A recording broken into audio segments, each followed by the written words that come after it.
Welcome, friends, to the longest running poker space. I'm Sherry Pluskota, your host, and I'm happy you're joining me either live or listening at a future time. I appreciate you and thank you. I just heard from Cody. He's currently playing at the Pearl River series, and he's on his way up to his room so he can have some peace and quiet and chat with us. So he'll be joining us in just a few minutes. Until then, I'm going to do some housekeeping so that that'll be out of the way by the time Cody gets here. Many thanks to my sponsor, Elevator Results. If you need a tailor made workout plan to help you lose weight or gain weight, Elevator Results can design that plan. Follow them on Twitter and check out their site at elevatorresultspt.com.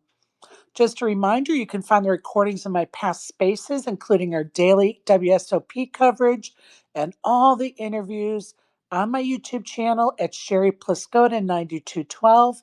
I am currently in the midst of, excuse me, uploading spaces from 2023 that Brian and I did that summer and right before summer camp in Vegas.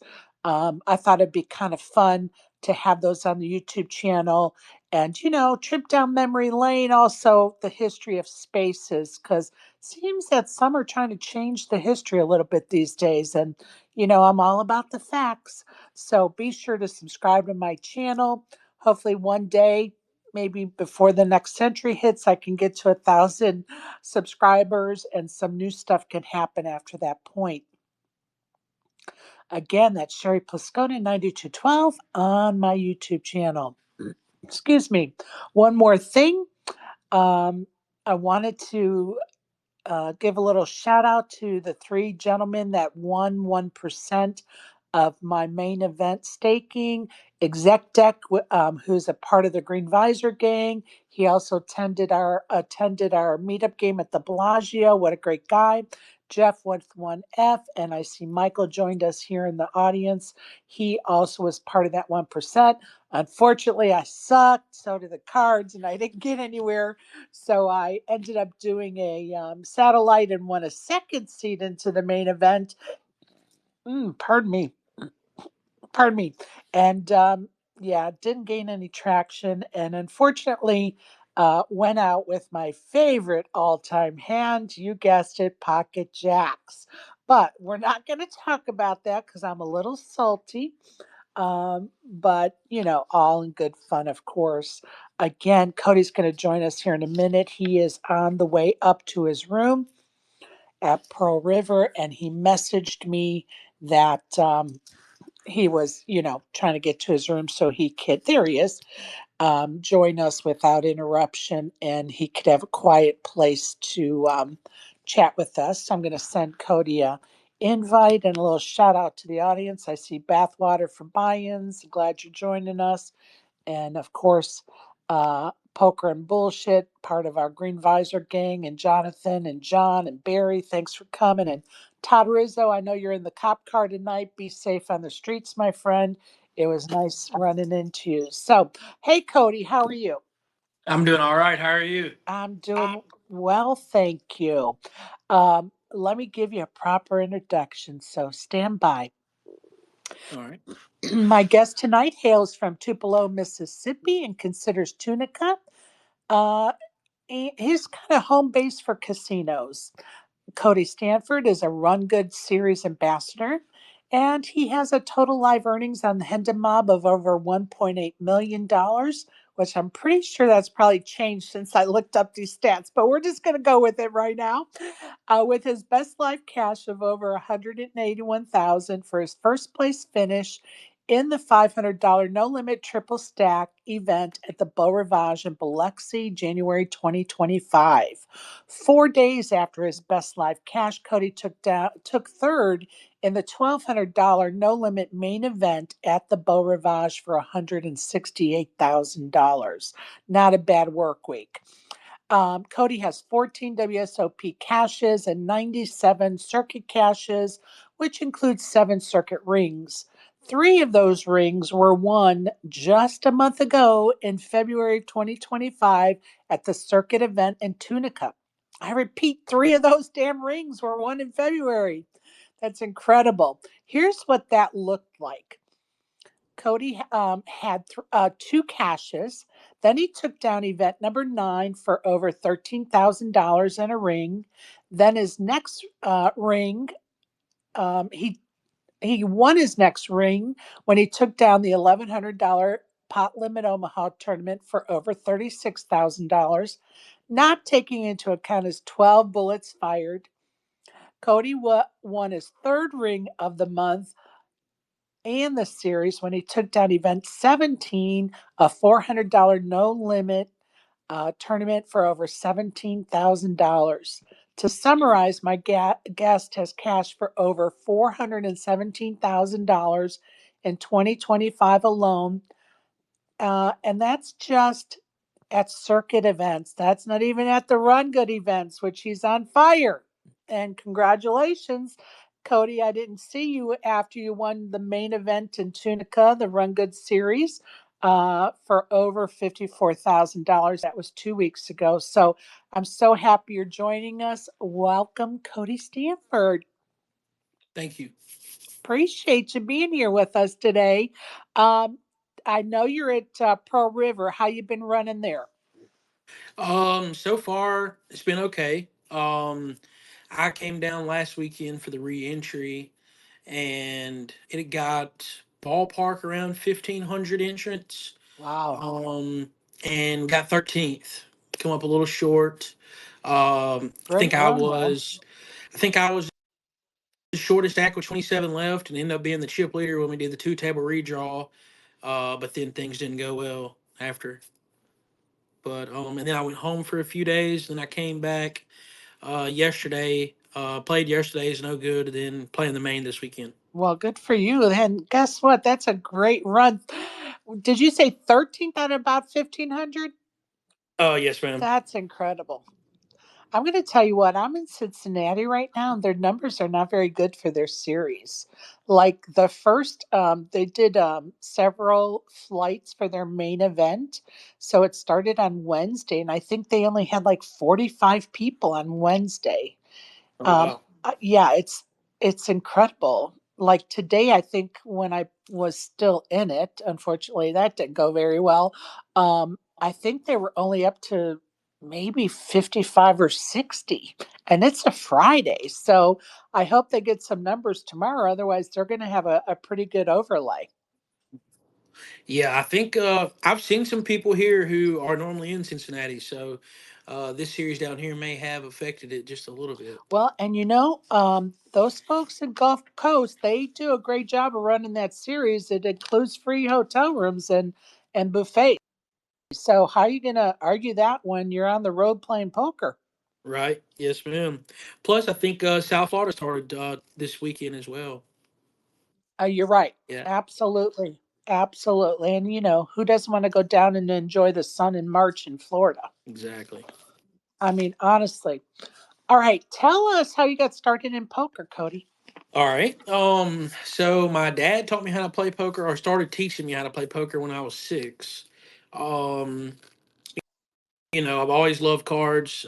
Grew up at an early age in like pool halls and around cards and stuff. And when I was 13, I played my first home game with my dad and some of his friends. And then I just played ever since. As long as they'd let me play. So do you play all the variations or no? For the most part, yes. There is one or two games that I'm not really sure the best strategy, but for the most part, I do play 7 or 8 different variations. Nice. Nice. I love it. All right. We're going to get into some tough questions. All right. Only because I'm a very curious person. I know we don't know very each other very well, but I'm just going to tell you, I love to learn about everything. And so I have lots of questions for you because I'm so curious as to your thought processes and your mindset. So, and you can pass at any time. Trust me, it won't offend me. Um, as I mentioned, you were in Biloxi recently, and I have to tell you that before my behind barely touched the seat of my chair, my table mate brought up that you had rebought into a $400 tournament 35 times. And the entire tournament was buzzing with that news. First of all, I want to make sure I have the facts straight. Did you indeed rebuy 35 times? Yes, ma'am. I was in for a total of 36 bullets. There was 6 flights, and I played all the flights, which makes it a little bit less crazy. Right. However, through the first 3 flights, I'd fired, I think maybe a total of 8 or 9. And then on Saturday, uh, I had 1 bullet in the morning flight. I think I had 2 in the afternoon flight. And then the night flight, which was the last flight ran, I had told a buddy that I was going to go all into the dark every hand until I spun up to 100K, and then I would start playing, normal. And I never reached the 100K mark, so I fired 20 something bullets in the last flight. Okay, that does make better sense because um, my understanding from, and it's totally from gossip, right? From just people talking at the table, and the story changes every time somebody says it, right? Right. And so it was my understanding up until what you just said to us that you just like did 35 bullets in a row blind at like um one flight. Right. Yeah, probably 23 to 25 of those was in one flight and were blind. So some of it is true. And tell me, what is your motivate? Like, what is your thought process? Like, why do you do that or want to do that? Okay, so in that last flight, the reason I would like to do it is just because I want to build up a really big stack, and then, once you have that 100K stack and you've been playing, really reckless, you're not going to get many folds the rest of the way. So, you're going to get paid off in all of your spots, and everyone else is going to be playing a 25 or 30K stack, and you're going to be able to put them in some uncomfortable spots and situations, and it's the last flight and it's your last chance to bag up. I was thinking that, first place in the tournament was going to be somewhere around 200K. And yeah, so I was trying to build a really big stack to give myself the best chance to run deep. Okay, so with that many bullets, because I'm sure you've done the math, I haven't. What place did you have to get to break even? I didn't make it far enough to really look, but just off the top of my head, I would assume, ballpark around 15th place, maybe even 12th. And how many entries were in that tournament? Over somewhere around 4,000. Wow. Yeah. So it was definitely it's not considered the best bankroll management. Um Also, I will say I do a lot of dark all ins and stuff, having fun, just in a lot of small buying tournaments. Right. And it is because I want to build a big stack, of course, but it's also my way of just having a little bit of fun early. Um, like if it's kind of like my way of gambling at blackjack, sort of speak. Someone goes and plays a few hands of blackjack just to have a little fun, and instead of doing that, I'm buying in for 200, 300, or $400 buy-ins and just going all into the dark and having fun. So, do you think most players think it's good for the game or not good for the game for someone to be doing that? Both.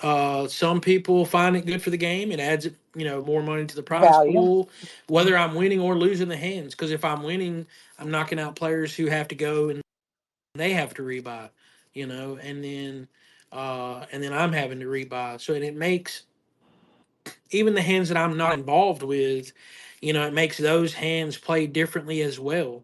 It impacts pretty much the whole table. And it makes people play fast and stuff. But then on the other side of it, people who are only firing one bullet at a certain tournament, it puts them at a disadvantage, um, and they don't like it. Those players don't like it. So it's you can see both sides of it. Um, but as long as the tournament allows unlimited re-entries, I'm probably going to do it. Like I played this morning, down here in Pearl River. They're having the first flight of each weekend was freeze out flights.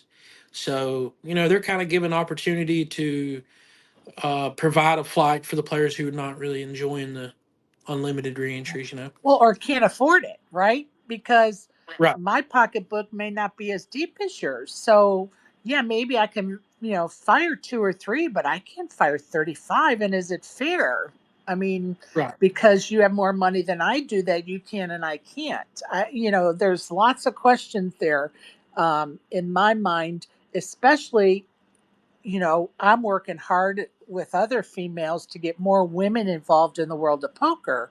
And right, so when I think of a relatively new, not necessarily a brand new player, but a relatively new player sitting down at a table and you sit down with them and all of a sudden you're 20 bullets deep. And I'm assuming you got moved from table, multiple tables, but I could see that being a turnoff to a new player. right. Yes, ma'am. Absolutely, it can be a turnoff. Um, so yeah, it really just depends on which perspective you're looking at it. Of course. And of course, the operators love it because it's more Yeah, money in more the rate for till. them. Absolutely. They love it. They're For not going sure. to want to change. Unlimited reentries. I could see. There's been a lot of talk about it. And I could see them making some changes. But at the same time, whenever you go to a certain few places and they're running these $400 buy-ins and they're putting $1 million guarantee on it, they can't make it towards not unlimited buy-ins because then they can't put the Right, $1 million guarantee. right. So For then they sure. lose some of their For people. sure. And I'm going to tell you, I'm going to be real honest with you. I am a conversation starter on this topic. And we have talked about it often here in Spaces, um, and trying to find a solution that everybody's happy with. Something that you would be happy as somebody that likes to, rebuy, and somebody like maybe, I don't know who's in this audience, Bathwater for Buy-ins. We'll just pretend that that person is a really knit player, that we want them to be happy too. So if I said to you, Cody, the world of poker is going to put a new rule into place and we want your input. We're going to limit the amount of rebuys into all the tournaments in the world. How many rebuys do you think a player should be allowed? That is a really good question. You know, I would say the first thing, it depends on how many flights there are. If it offers a lot of flights, then you could do a lower amount of rebuys. If it is a 1 day tournament, then you would have more rebuys. But Right, I would say five would be a good number. But at the same time, it still might not make people happy. The people who are shooting for, hey, let's offer less rebuys, five might be too big of a number for them. I don't know. I A think lot of the WSOP circuit stops in the main event, they offer a total of six buy-ins. If there are three flights, then you can do two per flight. But if right, there's only two flights, then you can do three in each flight. And that's fair. It's reasonable. Um, and if a place is going to do that, then I personally, I'm going to have a different approach. I'm going to buy in. I'm going to play differently. right, With my strategy. right. And I'm going to tell you, my magic number I think is six. I think six. I think everybody could be happy with that number. I think those that just want to fire one or two bullets would probably be happy with that number, and those that are want to, fire 10 or 25, I think would be happy with that number with adjustments. So, Yeah. I want to go back for a minute. Um, how many tables were when you were firing all them bullets? Like, how many different tables did you end up at? I mean, I was at a different table almost every buy-in because there were so many players Okay, that you wouldn't be sent back to the same table often. Now I probably did go back to the same table two or three times, right, maybe, but let's just say two would probably be the max. I probably didn't fire at the same table more than twice. got it, got Yeah. it. That Now, was now something we sometimes were on these discussing too. right Go on the ahead. smaller tournaments, like last weekend, for example, here, I didn't fire 36 bullets, but I did fire. I probably fired 15, um, if not even maybe even 20. I didn't count, but there was 6 flights, maybe even 8. There might have been 8 flights actually. There was a lot of flights to the tournament here. And some of the fields were only 80 or 90 players. So like I would buy in, Right. bust, and then go back to the same table, and then buy in and bust and go back to the same table. Uh, I did go back to the same table a lot. Interesting.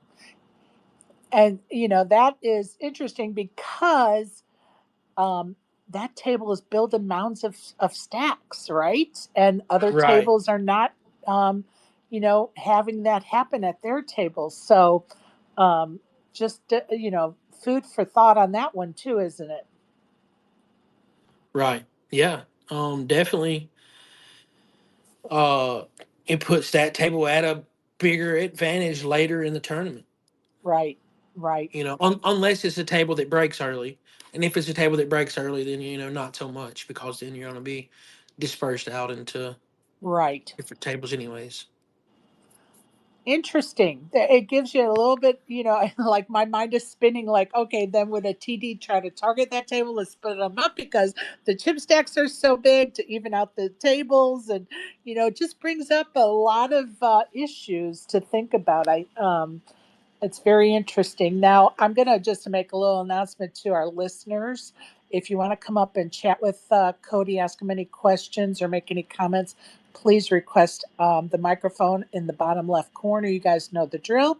We'd love to have you up and entertain your questions or comments. So, um, it's no secret that you run a stable. How did you get started running a stable? Um, so starting out, um, in the very beginning when I was playing poker for a living, I didn't have a very big bankroll at all, and there was actually two guys who started backing me, and they had two other people that they were backing as well, and I felt that they did well overall between me and the other two people that they were putting in, and then once I built up and kind of got on my own, I just came up with the idea of like I think maybe I would like to do that. If you go to certain places and you play with players and you think that they have a good game and you think that they play well, but they really can't afford to play a lot of buy-ins, then you would approach that person and maybe offering them a backing deal, and then that's kind of where it started off. And then over the years I've had everybody you can imagine come up to me and ask me if I would stake them, and I always say no for the most part, but Right, the players that I think have a good game, I have, did a little bit here and there, and if they made me money early, then I kept going and put the money that I made back in. And then if they lost, then, I didn't go any further. right, Um, I have, 4 or 5 people that I have been staking, fully over the years. And then anything over those 4 or 5 are just people that I do like what I just said, like a random stop where I'll, right. I think the fields are really soft, like Cherokee, for example, or the Beau Rivage. I think those fields are really soft, so I'm more likely to take some chances on some players in those fields. So, how long have you been running your stable? Um, Probably 3 to 4 years. Okay, In the beginning, I was only dealing with like 2 or 3 people. Um, but the last 2 years, probably, at times up to 10. okay. All right. Now, I'm going to ask you something, and if it's out of line, just tell me you don't want to talk about it. No, you're And not gonna bother me. it's, I'm really curious, and I feel like if I'm curious, I'm sure some of my listeners are too. So, can you kind of loosely tell us, or whatever details you're willing to share, like how you run your stable? So I would just like take players to certain places, or some of my people go to like their own spots. I just send them the bankroll, and then at the end of the trip, we look where we are as far as numbers go, and we split 50-50 of the profit. I get my investment back, and then we chop up after. And then if they lose, then they have a number that they have to win back before they get any percentage of the profit. So makeup. Yes, ma'am. Okay. All right. Thank you for sharing that with us.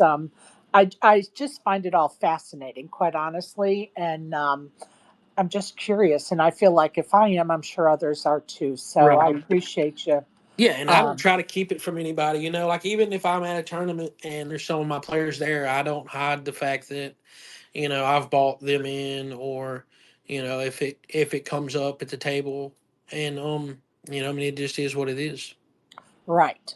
And I'm sure I'm sure people appreciate that as well. And like I said when I started, it's no secret. Like everybody knows you run a stable, and, it's no secret, quite honestly. Um, now, and this, I have to bring it up because I know people know about it, right? And so I would be remiss if I didn't bring it up just because um, it's out there. So, in recent days, without any proof provided, there have been a lot of accusations of collusion, chip dumping, and cheating surrounding your stable. Would you like to make any comments? Sure. Yeah, I don't mind commenting on it at all. Um, the 2+2 forum started in January after my success that I had there, and there were some comments made by a few people there as well. They started accusing me of basically can't really be winning at that rate playing in large fields unless something is going on, is what is basically where it came from. And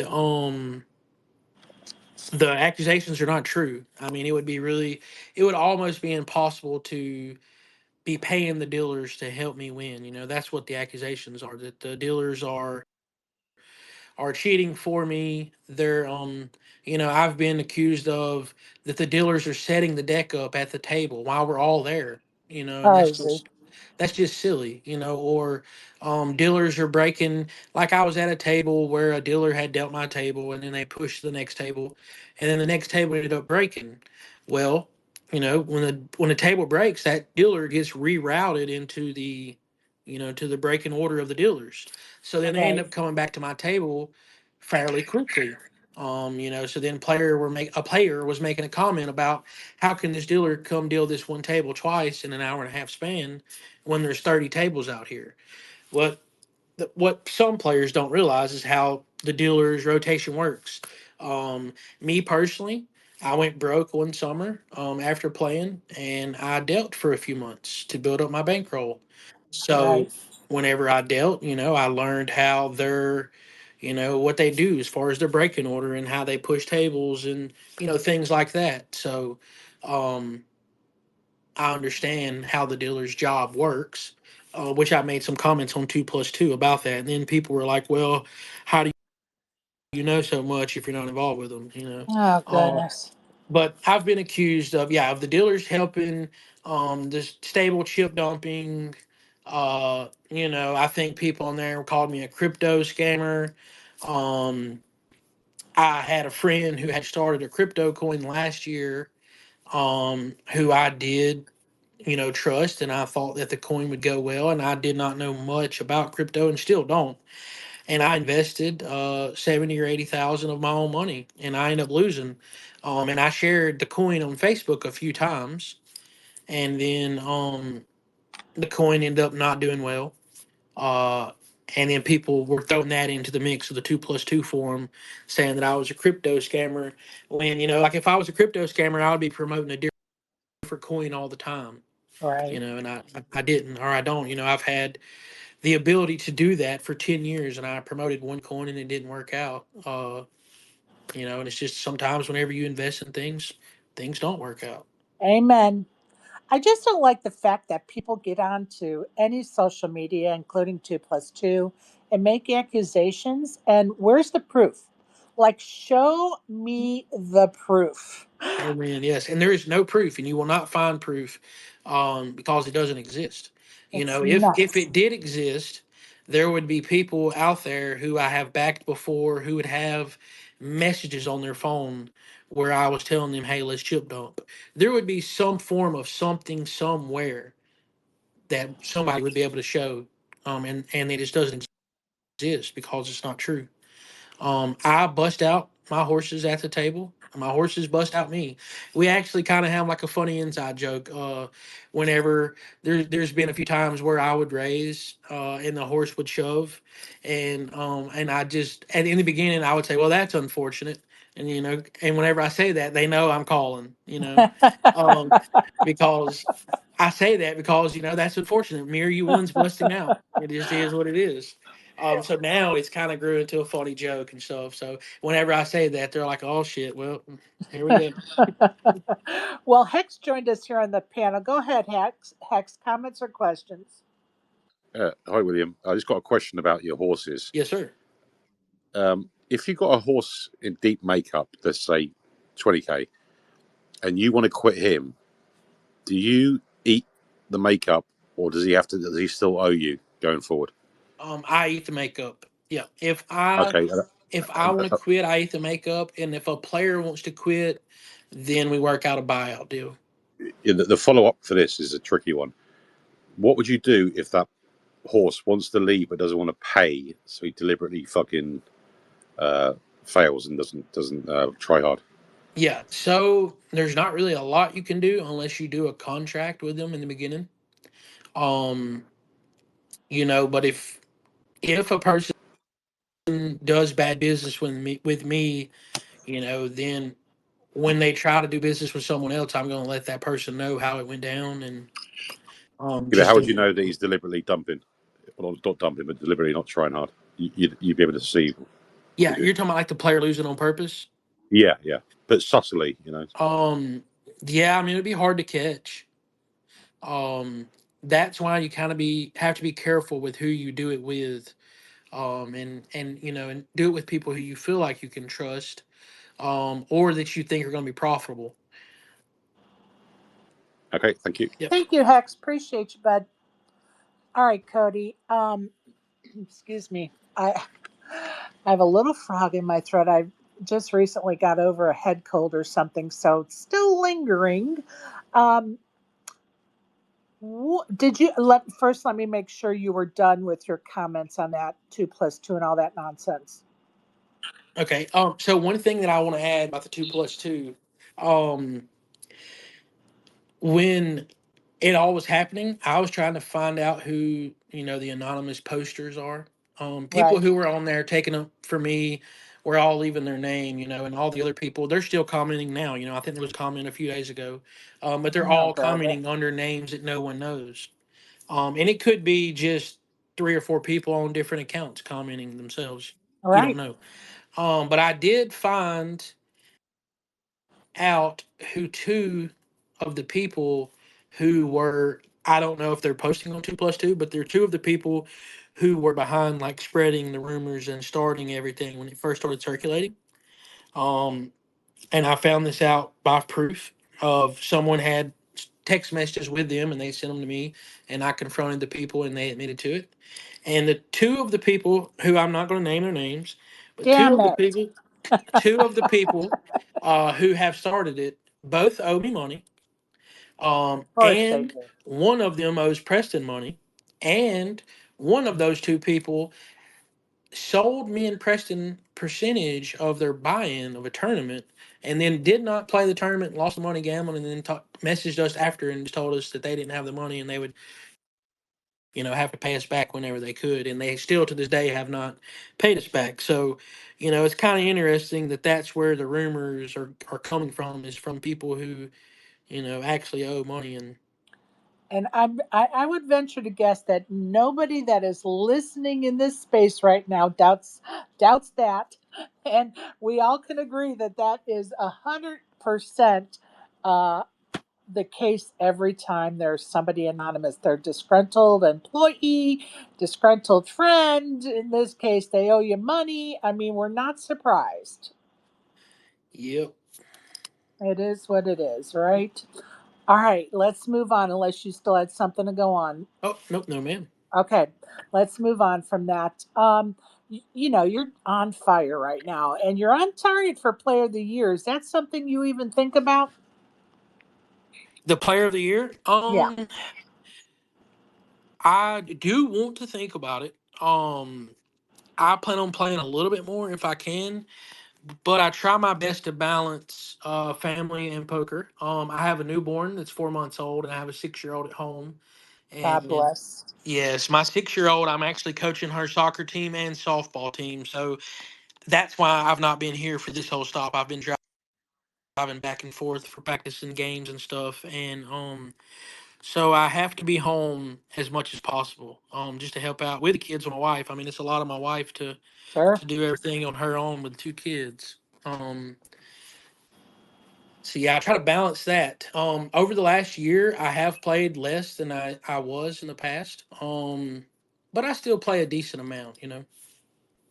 All right, I'm going to go to my messages because Michael is down there listening, and I know you know Michael from the Run Good Stops because he is one of the regulars. And so he Okay. sent me a message and asked me to ask you this question. Are there any tournaments where it may be advisable to register on time before it begins versus halfway through registration or late reg for your initial buy-in? 100, 400, 800, $1,000, or $1,500 and above. Kind of looking at dailies versus in-house monthlies versus mid-major series versus WSOP or WPT. Okay. I would say it really matters on how many buy-ins you're willing to buy or use. If you're only going to buy in one time, regardless of the buy-in, then buying in the earlier the better. But if you're going to fire, multiple buy-ins, then really just this is my personal take on it. I normally like to buy in whenever I feel like I'm ready to play. When I wake up to start my day, sometimes I'm really not just ready to play for the first hour, and the tournament might be going on. Um, but if I'm going to go sit down and I'm going to play that hour and I'm going to play poorly, then I'd be better off just waiting an hour to get in, to get my mind right, get focused, start my day, and playing poker the correct way. Now, me personally, I have played low buy-ins and I've played high buy-ins, and I will say that I played a 50K buy-in and I started level one, and I have played a few 25K buy-ins where I started level one, level two.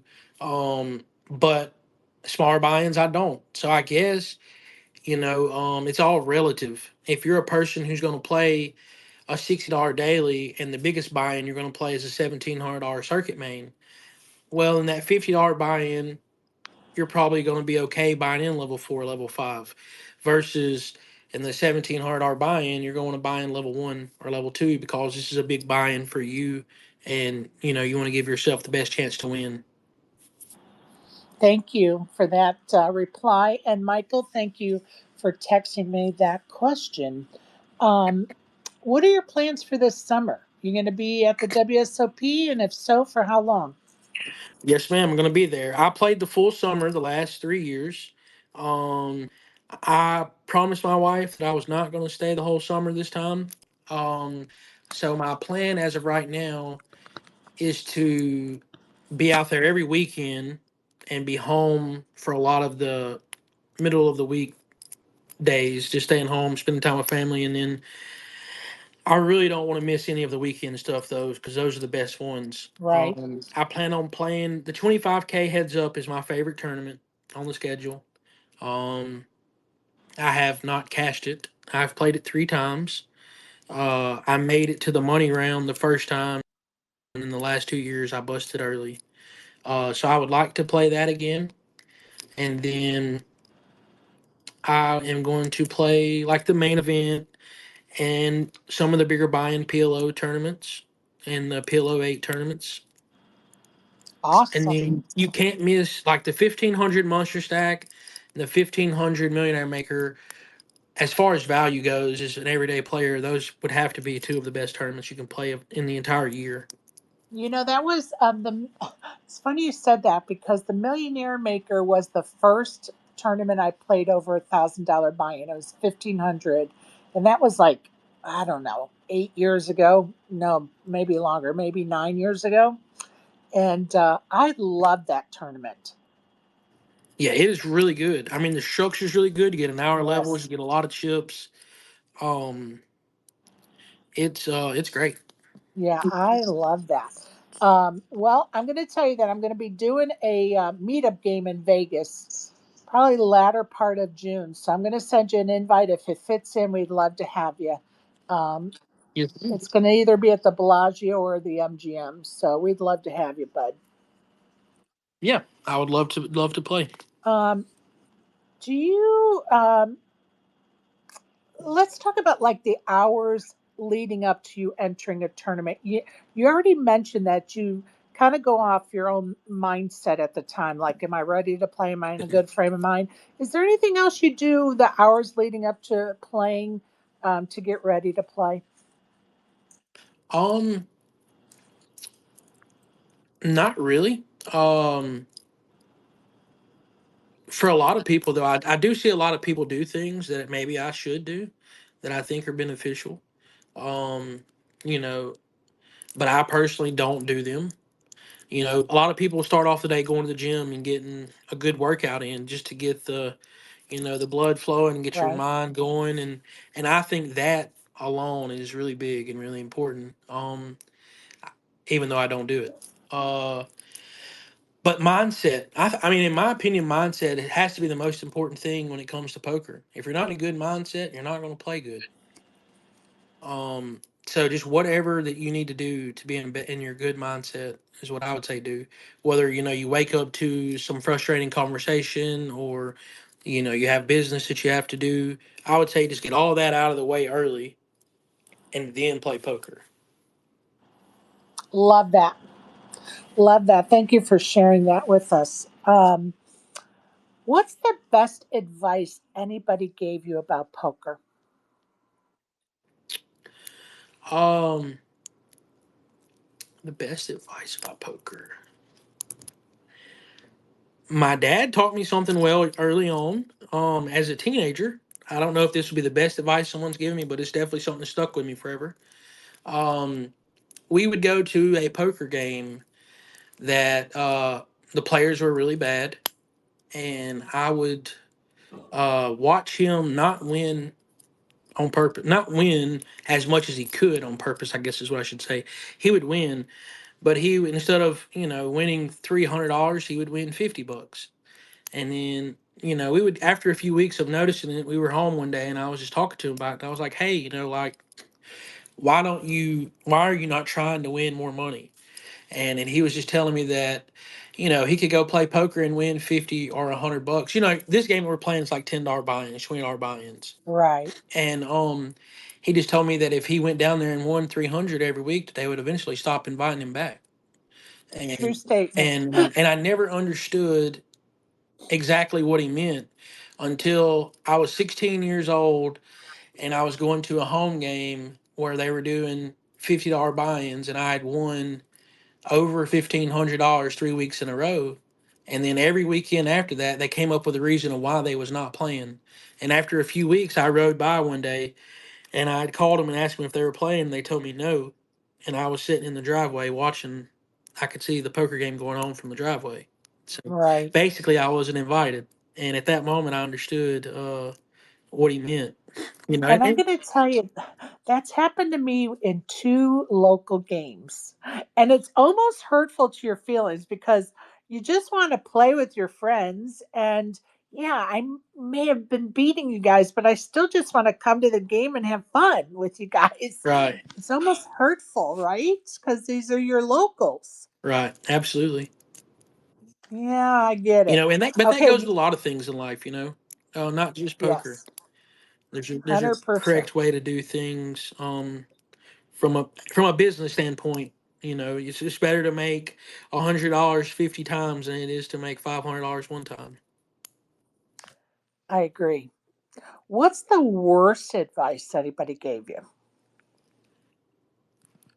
That is a tough question. Off the top of my head, can't really think of anything, but I'm sure there's been a lot of bad advice. All right, I'll let you. If you think of something, just bring it up again. Yes, ma'am. What advice would you give somebody? The best advice I would give to a person who's like just starting out, or you mean like it's been playing for a while, or Do both if you have. okay. Yeah, because I mean, I feel like different advice is needed for different people. You know, it depends on where you are. It's all about relative to where you are in your, in your game. To a new player, I would say, play small and, and study and just get to a point to where you're comfortable. Because when you're uncomfortable, you're going to make mistakes. And even to a person who's been playing for a while that's wanting to move up in stakes, the same thing. Being comfortable is really, really important because when you're comfortable, you have control of the table and you have control of your own self. And that's a really important thing. Love that. Absolutely love that. What methods of study do you do for poker? So I personally am a field player. Um, there is a lot out there to study as far as charts and GTO, and books that you can read. Um, I honestly have never studied one time in my entire life. I've never read a book, and I don't study charts. I am 100% a field player that I learned everything as I was playing and in the moment. And my biggest strength of my poker game is ability to read players, and that's not something that you will learn studying. I totally agree. I am definitely a field person. Now, I do study for sure, but I'm not a manic studier. Like, I have some friends that are manic studier, and that's their style, and God bless them, it works for them, I think right? studying is amazing. Yeah, I of think course. studying is the reason that poker has got harder over the years. Um, Absolutely. the game itself evolves, and it's because of the material out there that people study, and so many people are good no limit hold'em players now. Um, that's why it's good to have all the other variations or Right know on. how to play the other variations. Right on. Now tell me this, you and I got to play and I met you. It was really kind of funny because I went to Tunica saying to myself, I'm going to try to find Cody and see if he'll do an interview. Because I had already been talking about, like everyone else, the 35, rebuy situation. And I was like, I really want to do an interview. And lo and behold, we end up sitting next to each other at a table. And I asked you if you were Cody, and you were like, yes, ma'am. And so here we are today. But we also got to play at a couple of different tables in the, what the heck was it? The tag team event. Oh yes. So I'm going to ask a personal, difficult question because I'm going to have to expose myself, um, so to speak. Metaphorically, people don't get weird. Um, did you notice if I had any tells or leaks in my game that you care to share? um, if you had asked me to if you had asked me this question before we had played and then told me to observe and after, then I would probably have a better answer for you. In the moment, playing the tag team event, um, no, the answer is no. I didn't, but I wasn't focused. Off the top of my mind right now, it was a few weeks ago. Um, Well, I that didn't. sort of kind of makes me happy because that means there was like nothing shouting out at you. Right. So Yes, that ma'am. kind of Yeah. makes me Nothing. feel kind Nothing of good. shouting out at me. And next time we play, I'm going to whisper in your ear, look for my leaks and let me know what they are. I will. I will. I The appreciate the that. bad thing for me, and I don't know if you noticed this when we were playing, but more than likely, I was probably on my phone a lot. Um, and I don't know if you You're remember a or not, busy guy. You're a busy guy at but the table for sure. I Between people coming to talk with you and your phone, you're a busy guy at the table. yes, ma'am. I wish that I wasn't. I make mistakes. When I'm playing the lower buy-in tournaments, I make mistakes because I am on my phone. Yeah, But I have to be, like that's how I make a lot of my money is with my phone, and so I have to be on there. I hear you. And see, I'm just the opposite, and people get mad at me because we'll be at a card room or casino, and they're trying to find me, and I never look at my phone. Like I'm there trying to win money, and my phone is not it. And so I can't tell you how many times people get mad at me, like, "Look at your phone," when they finally find me. But I'm at a poker table. It's not hard to find me in a poker room, and I hate that you have to look for me, but I'm not going to be on my phone when I'm playing poker. I just have. I think I implemented that rule for myself probably 10 years ago That is a really good because rule. I was so distracted. Like and I would like go to my room and I would have a decent session, but I was like, you know what though? Were you really paying attention to what they were doing? Because that's going to help your game, and make it a little easier for you to gather chips if you actually are paying a little more attention to your opponents. So I'm a Right, firm absolutely. believer in that. Now I do when we my normal is when we get to two table redraw, my phone goes away, and anything that people need, they're just gonna have to wait. Right. But before the two table redraw, and I will say this: when I go to a new place where I don't know the players, then I really, really try my best and be on my phone the least amount possible. But whenever I am in a place such as Tunica and we're playing a 50 or 60 man field or a 100 man field, the odds are I'm gonna know almost every player as far as like have hand Right. history and know about their game, which gives me a little bit more leeway to be on my phone.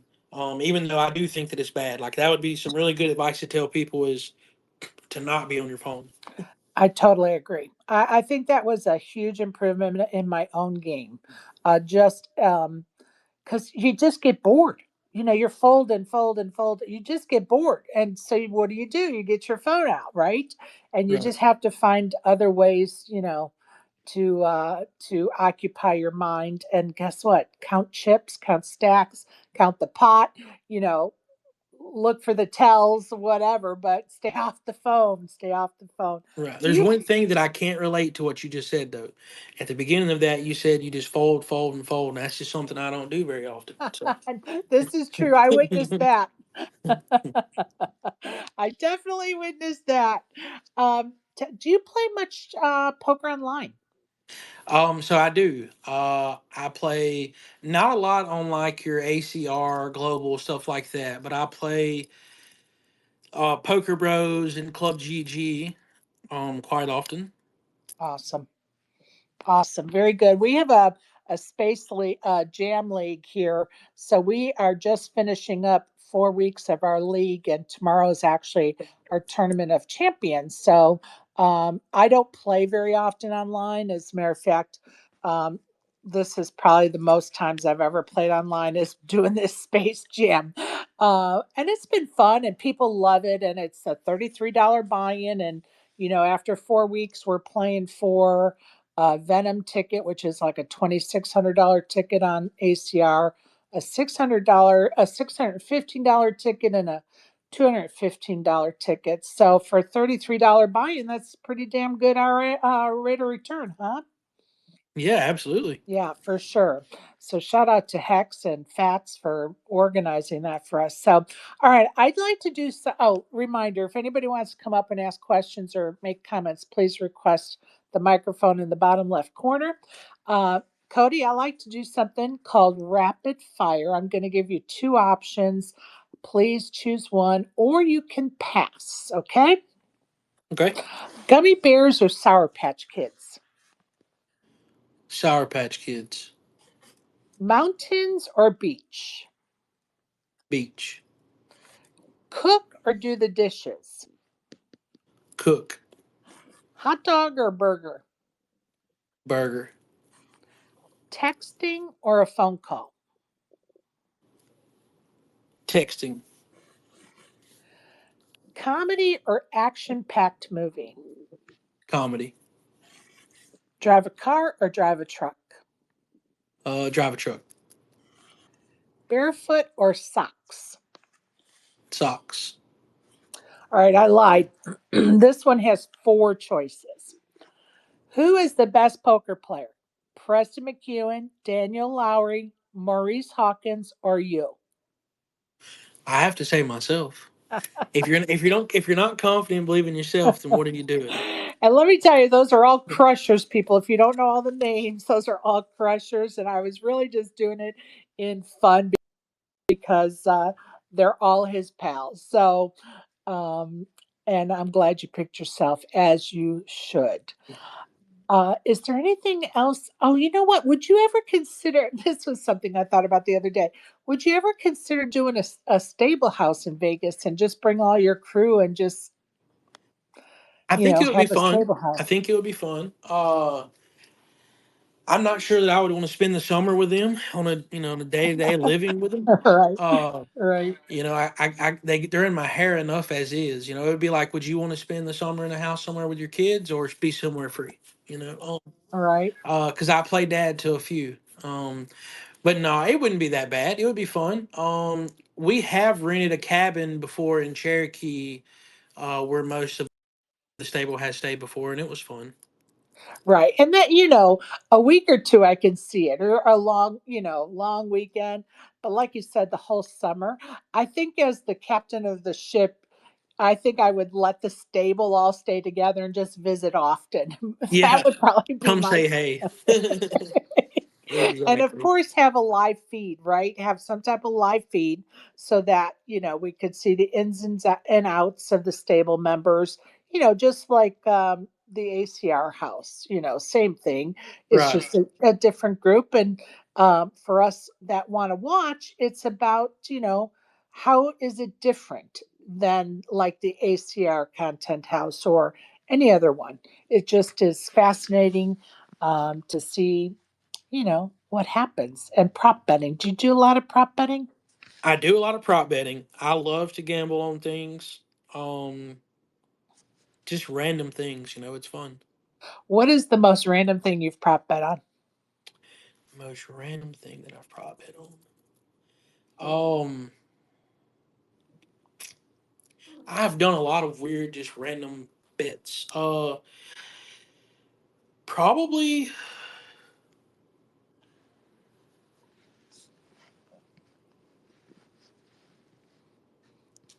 It doesn't even have to be, it could be any of them that you found, Yeah, I'm trying to think what's a good answer.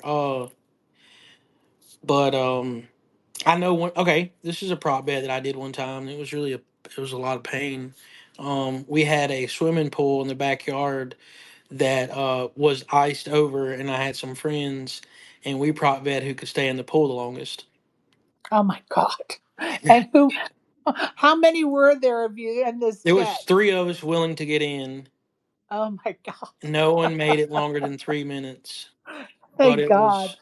it was not me. I did not win. That is terrible. I could never do that.